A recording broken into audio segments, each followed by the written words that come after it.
좋은 아침입니다. 하나님과 말씀과 오다시 오늘 다시 시작. 안녕하세요. 이학진 전도사입니다. 오늘 함께 묵상할 말씀은 에스겔 37장에서 39장까지 말씀입니다. 오늘 본문의 중심 구절을 함께 살펴보기로 하겠습니다. 에스겔 37장 10절 말씀입니다. 이에 내가 그 명령대로 대언하였더니 생기가 그들에게 들어가매 그들이 곧 살아나서 일어나 서는데 극히 큰 군대더라. 하나님께서 에스겔을 골짜기 가운데로 데려가서 환상을 보여주십니다. 하나님께서는 에스겔에게 심이 많고 아주 마른 뼈를 보여주시며 이 뼈들이 능히 살 수 있겠냐고 물어보십니다.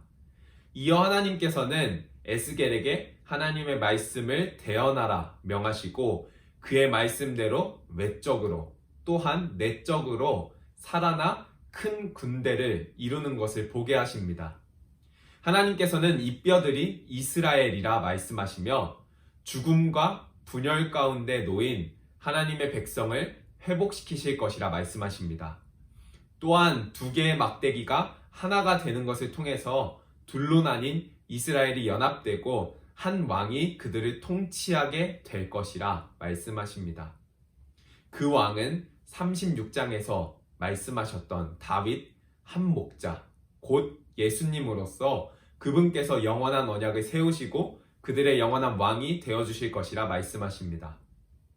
에스겔 38장과 39장은 마곡의 곡과 벌이는 전쟁에 대해 언급하며 열방으로부터 돌아올 이스라엘을 지키시는 하나님에 대해서 말씀하십니다. 에스겔은 마곡 땅에 있는 로스와 메섹과 두발의 왕 곡에게 예언을 전하라고 명을 받습니다.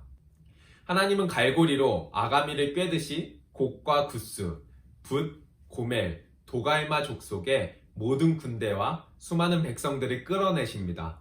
그들은 연합하여 이스라엘을 대적하고 침공하지만 하나님께서는 이스라엘을 침략하는 그들의 군대를 향해 분노하십니다. 하나님께서는 큰 지진, 칼, 전염병, 폭우, 우박, 불, 유황으로 곡을 심판하시고 이것을 통해 하나님의 거룩함이 세상에 나타나고 세상 사람들이 하나님 누구인지 알게 될 것이라고 말씀하십니다. 에스겔 39장은 38장에 이어 곡의 심판을 다루면서 그들의 패배에 대해 더욱 상세하게 기술합니다. 하나님께서 곡을 이스라엘의 산지를 침략하게 하시고 그들이 패배하게 하십니다.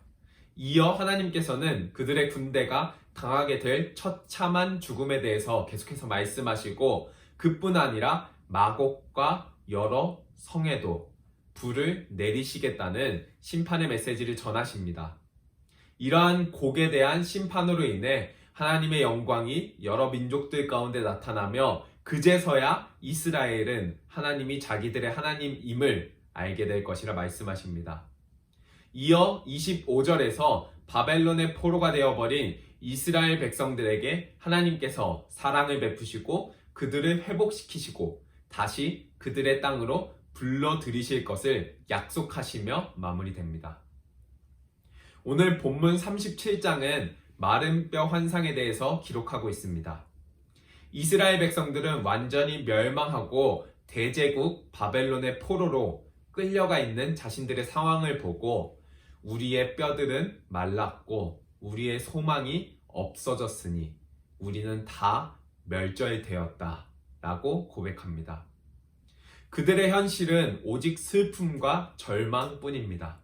이러한 상황 가운데 하나님께서 에스겔을 골짜기로 데리고 가시어 에스겔이 하나님의 말씀을 대언할 때 생기가 들어가고 그들이 서는 마른 뼈가 살아나는 기적을 보이십니다.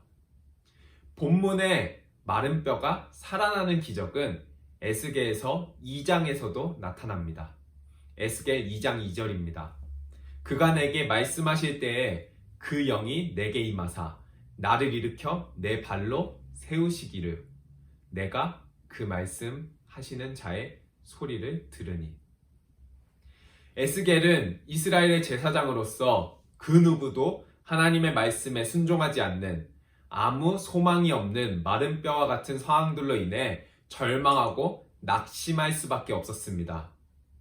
절망할 수밖에 없는 상황에 있는 에스겔에게 루아흐, 곧 성령이 임했고 에스겔은 절망의 자리에서 회복하여 일어남을 경험하게 되었습니다. 살리시는 성령의 일하심을 먼저 경험한 에스겔이 성령의 통로가 되어 민족이 살아나는 일에 쓰임을 받습니다. 사랑하는 기쁨 가족 성도 여러분, 메말라버린 우리의 삶이 먼저 하나님 앞에서 성령의 일으키심을, 성령의 살리심을 경험하게 되시길 간절히 소망합니다.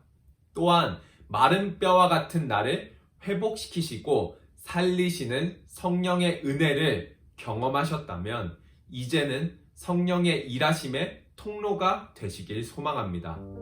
우리의 절망스러운 상황, 소망 없는 현 시대와 마른 뼈와 같은 한국 교회를 회복시키실 것을 사모하고 기도하며 우리의 삶이 성령께서 살리시는 역사의 통로로 감히 쓰임 받으시길 간절히 소망합니다.